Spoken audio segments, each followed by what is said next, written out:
Bishop Giaquinta is called Servant of God, so because that cause for canonization has been opened with the permission of the Church, and now a process has begun to examine his life.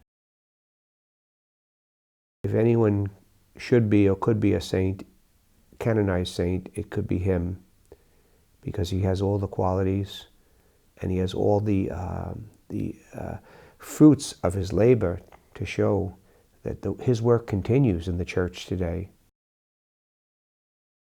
He had such an impact on people because of his own spirituality, which he was wearing, and he wanted to call people to spirituality in their own walks of life, whatever it was, and help them do that, and that was attractive. That caused a lot of people to be interested in him and in the movements that he began. Huh?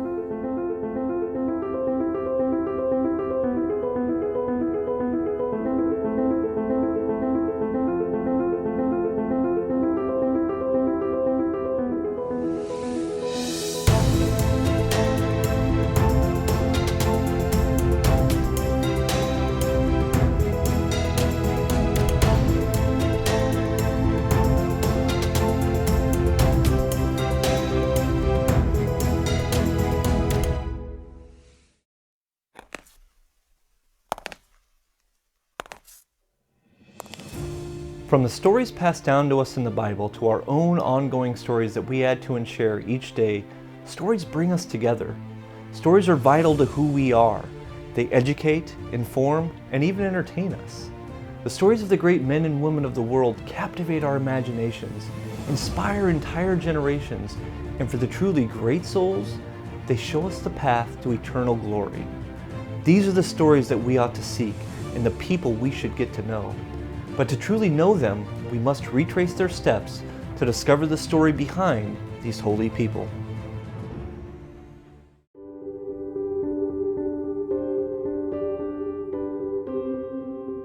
The story of Guglielmo Giaquinta, to be sure, is inspiring and a great picture of holiness. He, like you and I, and all the great saints throughout the ages, was once a child. In his case, a child being formed in ways he didn't even realize at the time, that would one day make him a great servant of God. Born on June 25th, 1914 in Noto, Italy, he was the third of 4 children. Guglielmo had a mischievous childhood. He would often skip school. Going to school, because of the Sicilian accent, he was not doing so well in school. But the story that he tells is that he's going to collect stamps and send them to the jungle or wherever he was going to send them. But he did that by skipping school. So that was not good. This man who's up for canonization was sneaking out of his house and not going to school, but collecting stamps so that somebody else could have them. The father noticed that he was not going to school. He said, "My son, I will punish you. You will go to the school of the priests." And he was going to get a big talking to. Well, his father, knowing that his son was so gifted in so many ways, probably needed a change of scene. So they said, well, how about we send him to the seminary, a high school seminary? It's not that he has to be a priest, but if God calls him, the wherewithal is there. It's a beautiful story how orneriness is corrected and good. This proved a pivotal moment in Giaquinta's life. He often recounted this episode of his youth with a smile and concluded, It's a strange thing. At the instant that I entered the door of that school, I knew with certainty that I had to become a priest. It was a certainty that never left me.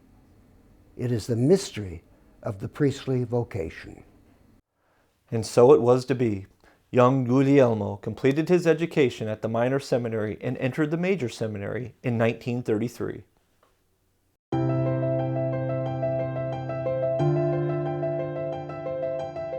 On March 18, 1939, Giaquinta was ordained a priest.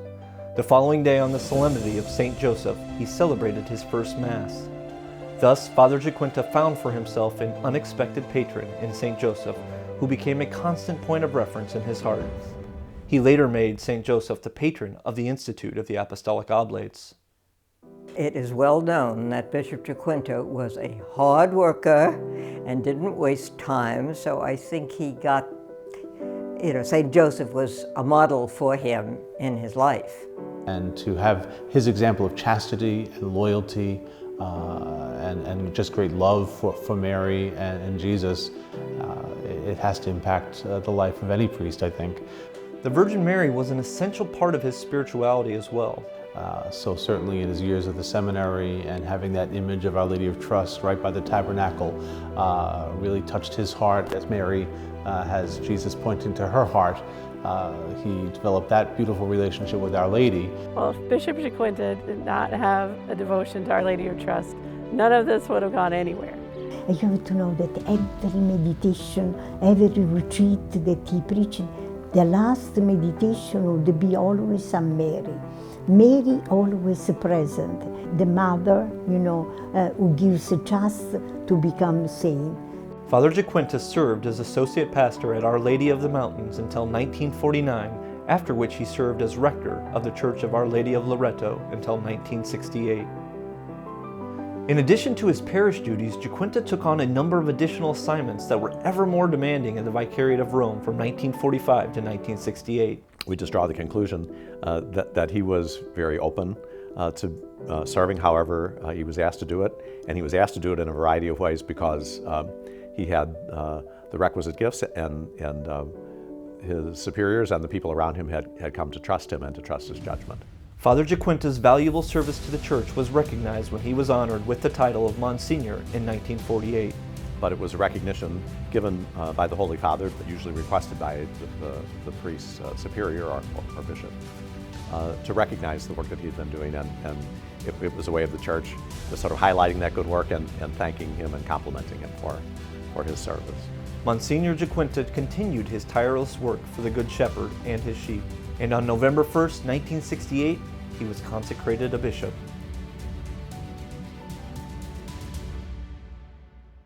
For my whole life, I will wear this ring as a symbol of the mysterious spiritual marriage between my soul, my priesthood, and the Church and the Diocese of Tivoli. The priest and the priesthood were for Bishop Giaquinta's entire life objects of his fraternal solicitude, his continued prayer, and the passion of his heart. One of the main reasons that he founded the Institute of the Apostolic Oblates was for them to pray for and support priests. And then he started this institute, the Apostolic Sodalus, to help strengthen priests among themselves. He did everything he could that he could think of to help priests be who they are. And so what he did for priesthood is he presented through the theology of priesthood through the Apostolic Sodalus and the Cenacles a structure, a rule of life that we could really follow that would truly guide us along the road to holiness. He centers that spirituality for priests in the cenacle, at the Last Supper, where it all began. The spirit of the cenacle is about the brotherhood of priests. That is, we all strive to be holy as priests. We don't do it as lone rangers. We do it as a body of brothers.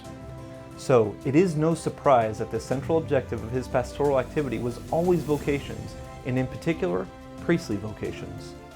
God used the Pro Sanctity movement as an instrument to call me to priesthood.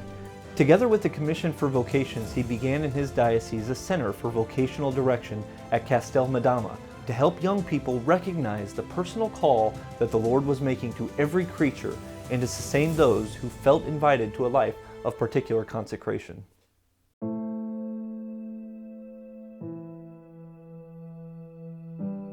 Who was Guglielmo Giaquinta? He was the most meek, humble, gentle person. Little shy, I would say, very reserved. But he was a down-to-earth, gentle, holy man, very approachable. Obispo Guillermo Giaquinta es una persona muy espiritual que nos han enseñado y me gusta mucho sus oraciones. He was very gentle, very much a father figure for everyone. Simple, not putting on the airs of, look at me, I'm a bishop, just wanted to be part of everyone else. his character exuded holiness. You know when you are in the presence of a holy person. And I can honestly say that I felt that I was in the presence of a very holy man. He was so kind, and even though the kids didn't understand him, he would just get their faces like this. And they loved him and they followed him. He had a fantastic sense of humor. He enjoyed any kind of joke that you could tell him, and he laughed with a characteristic smile and laughing way that made you laugh even if you didn't want it to laugh. So I enjoyed that. The way in which Bishop Giaquinta used the time granted him while serving the Lord here on earth is reminiscent of the many giants across our vast history, and the generosity that characterized his willingness to share his time with others is a living example of holiness. We all knew that he would get up early at 4 o'clock in the morning, and the first 3-4 hours in the morning was to study. Bishop Giaquinta was someone who did not waste time. All the time that he spent, he recognized was a gift from God to do his work. And so from the early morning, he studied, he prayed. From 3:30 until 8:30 p.m., listening to confession, listening to spiritual direction. And people, especially young people, you know, also not so young people, they would go and would stay in line. I remember staying in line 1 hour, 2 hours before, amazing. Bishop Giaquinta would often tell the oblates, "Time, my daughters, is the money of the poor. You must spend it for the good of souls." The door of his house was always open. There were no specific times or hours for office work, diocesan business, pastoral visits, or appointments. He was simply at the complete disposal of anyone who wished to speak to him.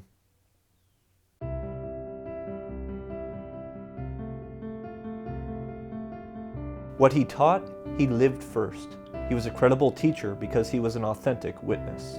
Through his teachings and the examples that he left behind, we are able to learn that everyone can be a saint. Bishop Giaquinta's teachings continue to help instruct the faithful today. If you read anything or if you're in a group sharing on any of his writings, it's like you just received it from Italy today. Bishop Giaquinta's teachings have kind of been infused into my life one drop at a time. And one of the things that really sticks with me is his encouragement to never tire of starting over. His philosophy is do the maximum and not the minimum. His writings have had an impact not only in the small groups of people, the Pro Sanctity movement, but also the universal church. He had a profound sense of the values of the culture and was convinced that an essential task in spreading God's word of love and making it part of the historical fabric required the joining of culture and faith, culture and the gospel. His understanding that as the family goes, so goes the culture. And so the importance of good, holy families in shaping the culture that we live in today, and that it's only through people feeling like they have a loving place to go to. Beginning in 1957, in preparation for the day of universal sanctification, Father Giaquinta presented a series of conferences to correlate holiness with every human, social, and ecclesial situation. The intent was to concretize holiness and dislodge the notion that it is reserved for an elite few. When I was writing my thesis on the Pro Sanctity movement, I read a lot of his material, and it all just came together as truly calling us to holiness. I really never heard that term before. To give you a sense of their breadth, some of the topics included holiness in the workplace, holiness in the family, the relevance of the saints, the laws of the church and the service of holiness, the saints and the ecumenical councils, holiness in the parish, holiness and the student, holiness in health, holiness and character. And all of this, I think, has its roots in those early writings of Bishop Giaquinta, as he spoke about the universal call to holiness. He just has this kind of fire for God, in his writings. That's what he wanted our founder, to be holy in every which way that we are. The mother, the religious, the priest, the worker, and every place that you be, you could be really practicing the rules of holiness. Also in 1957, Giaquinta published the first booklet outlining the universal call to holiness, entitled Saints, Are They Born or Do They Become Saints? In this work, he liberated sanctity from everything that made it inaccessible, including the miraculous, emphasizing instead the will of God, who desires holiness for each person. He believed in the lay person's role in the church long before Vatican Council II. He truly believed in his heart that every single person had a vocation to holiness. He truly believed that holiness was not just for the few, as Mother Teresa has said. He believed that holiness was for all. Giaquinta, understanding the power of the media as a means with connecting with people, helped to establish a printing press and 2 publishing houses, La Roxia and Pro Sanctity. And we have some great pictures of him, you know, behind a radio or a TV, and even just him holding a camcorder and following people around. And so I think that's a great encouragement for us today in an age of great social media to use it wisely, but to use it well. And he did that through all the means available. He was not afraid to use different media, everything that was coming around at the time. He looked into that and used every means available to spread this message. He was decades or even half a century at least ahead of his time. Later in the 1970s, Bishop Giaquinta promoted a fraternal radio program and encouraged many to pursue the creation of television stations imbued with Christian principles. He really was on the cutting edge of using media as a way to promote the call to holiness. He saw the vision that you had to evangelize. There are more than 50 courses of spiritual exercises that Giaquinta preached to the laity, and about 30 that he preached to priests.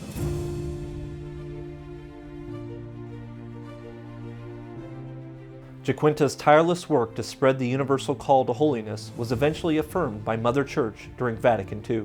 And so, beginning with Bishop Giaquinta and reminding us back in the 1950s that all of us are called to holiness, that when the church came for the major renewal of the church in the Second Vatican Council, that was an important part of the renewal, that all people are called to be saints. Chapter 5 of Lumen Gentium, you know, something about the call to holiness. I said, wow, call to holiness. That's what they've been talking about in Pro Sanctity. Bishop Giaquinta saw a need for people to come and become brothers and sisters. Actually, the Second Vatican Council took that also in their teachings, and that we are all called to be saints, and that, you know, for some reason that wasn't articulated well previous to that, but through his teachings and his leadership, now the whole church sees that. Giaquinta had a desire to concretize his thoughts. There's no guessing as to what he heard, what he felt, but it's very, very clear. And so he wrote volumes and volumes on what he heard and what he contemplated and meditated on. So that's why when Bishop Giaquinta concretized his teachings, it's valuable, because, I mean, you've got to be able to put it out there so it's not some mystery that's floating around your head. Those are concrete ways for us to chew and digest and to know his thought and to go deeper. From this desire for concreteness was born the family of apostolic maximalism, which includes the Pro Sanctity movement, the Apostolic Oblates, the Social Animators, the Priests Sodales, and more. He founded the Pro Sanctity movement in the aftermath of World War II. And if you think about what Italy was like at that time, I mean, it was rubble. It had been occupied. It was really in bad shape, and people were hurting and they were searching. He was thinking about it and praying about it and grappling with this question, how can there be no more wars? What can we do? And then he realized if everybody became a saint, if we were all brothers and sisters, there wouldn't be any more wars. The Apostolic Oblates were considered by him to be the strong and life-giving structure of the Pro Sanctity family. The Apostolic Oblates are an integral part of life here. So many individuals and families have been influenced by them and by their vocation. Along with the Pro Sanctity movement, they help highlight for all of us the universal call to holiness. Just that joy and that optimism that just is like, man, I want to be a part of this. That's what I want. When people look at me, I want to be that witness of joy and optimism, a sower of hope. I encountered Bishop Giaquinta through the Oblates and through the Pro Sanctity family. They're the extension of Bishop Giaquinta. They have the same love of Christ and the Blessed Mother, and they show that in everything they do. Since he counted on the Pro Sanctity movement to spread his dearest ideal, the universal call to holiness, he gave his profoundest attention to the Institute's formation. With particular affection, he was a firm, vigilant, and generous father to the Apostolic Oblates. Whenever he could, he visited the Apostolic Oblates' Bethanies. He enjoyed life. He loved to go, when he came to the United States, go to Disneyland with the Oblates and drive around, and there are stories about him not recognizing the difference between kilometers per hour and miles per hour, going 100 miles per hour down the freeways in California. He liked to play ping pong. When we were in California, that I liked to challenge him, and he was very good at playing ping pong. He was human. For an extended time, he annually visited New York, California, and Nebraska, as well as Belgium, India, and various Italian cities. The movement continues to attract people worldwide today. The simplicity of the message of the universal call to holiness, it's something that you can come in at any level and then just get deeper and deeper as you learn more and as you grow in holiness. What attracted me to the Pro Sanctity movement were the Apostolic Oblates.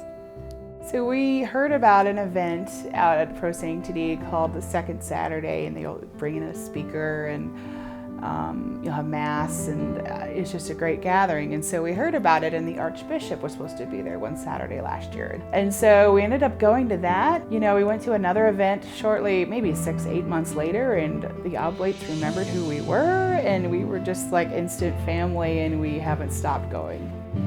Es un movimiento que nos ayuda como padres a acercar a los niños a la iglesia. I got interested when I saw that their faith grew and it changed in their life. Escuchaba los anuncios en la iglesia que hablaban de que había un grupo de prosantidad aquí abajo en el sótano, y una vez decidimos venir a ver de qué se trataba, y nos gustó, junto con mi esposa, pues siempre vengo con mi esposa, con mi niño, y nos gustó mucho el mensaje que daban, el que todos somos llamados a la santidad. So I like that they have a lot of fun activities for children, and ever since I came, they've welcomed me. También puedo decir que este movimiento es muy importante porque a uno le da confianza, le ayudan a uno a crecer en la fe. As Bishop Giaquinta's service to our Lord here on earth drew to a close, many of his spiritual children who were with him during his last illness fondly recall his hand resting on his breviary when he had neither strength nor voice. It was the last gesture of fidelity to his priestly prayer. On June 15, 1994, Bishop Giaquinta entered into eternal rest with our Lord. When he died, I was not there, and a phone call came, and I remember that we were just having lunch. We all got up and went to the chapel to pray. At his funeral, nearly 100 priests concelebrated Mass with Bishop Raganesi. And so many people, so many bishops, priests, Pro Sanctity members, oblates, sodalas, social animators, the whole family was there. As his casket processed out of the basilica, fittingly, a song that Bishop Giaquinta composed in honor of Our Lady of Trust was sung. The funeral, there were especially so many young people, What impressed me was just the young people. They came from Sicily, from Salerno, and they sang. They sang so beautifully, Just really, it was a tribute of joy, of a celebration of life, and it was amazing, to see.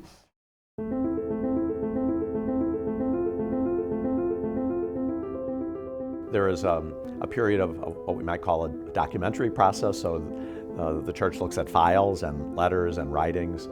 Somebody like Bishop Giaquinta has a lot of letters and many writings. Someone goes through all of that. They present a file, a case, we might say, for all of that to the Holy See, to the Congregation for the Causes for the Saints. And then the congregation looks at it to see if it seems like this is a cause, a person whose life is worth pursuing in terms of the possibility of canonization. In 2004, the Church conferred the title Servant of God on Bishop Giaquinta. The title Servant of God is given to someone who has exhibited heroic virtue in their lifetime. His cause for beatification and canonization has been formally introduced. But at this point, as much as I understand where Bishop Giaquinta's cause is, they're kind of wrapping up the diocesan phase, and hopefully it will be presented to the congregation, and he will be able to move on to that next step of venerable. Throughout the history of the Church, miracles are a very real part of the faith of the Church. From Jesus himself to the apostles and the great saints throughout the ages, miracles have been well documented. So we should pray to the Bishop of Giaquinta to obtain graces, to obtain miracles that we might need for ourselves or for other people in life. It's very, very important. A few years ago, I picked up that card that has a picture of him on the front and the intercessory prayer on the back. Passed out about 50 of them to my family and friends for some that we were praying for, and we definitely had a miracle happen. A family member returned to the church. Holy Mother Church looks to her sons and daughters for the miraculous as an important step in the cause for beatification and canonization. And I would encourage anybody to ask for his intercession because it's very powerful. In the case of Bishop Giaquinta, the Church will examine any miracle attributed to him. In doing so, it must be proven that the miracle has been granted by God through the intercession of Bishop Giaquinta. After one miracle, the person is declared beatified or blessed, and then after another miracle, it's possible for the congregation to recommend to the Holy Father that the person be canonized. We should pray for his intercession because we believe in intercessory prayer. So it is with renewed vigor and hope that we humbly ask for the prayerful intercession of a man that so passionately dedicated his life in service to the Lord. Bishop Giaquinta, pray for us. We hope you've enjoyed this video on the life of Bishop Giaquinta, and that it's inspiring you to participate in his mission to promote the universal call to holiness and invite all of our brothers and sisters to become saints. Thank you to all who participated in the video and made this possible, especially to Greg Weiss and for all of his work. We thank all of the people who have participated in Pro Sanctity over the many years and their lives offered for the call to holiness, the graces that we receive in response to their life, and invite you now to participate more fully in God's call to holiness for you and your life. If you'd like to participate in any of our Pro Sanctity activities, please join us at one of our centers, give us a call, or check out our website. We hope that you too would like to journey to holiness with us. None of us can get to heaven alone, and we have a great desire to get to know you and to journey with you, to receive from you in your journey, and together to create a world of saints and of brothers and sisters.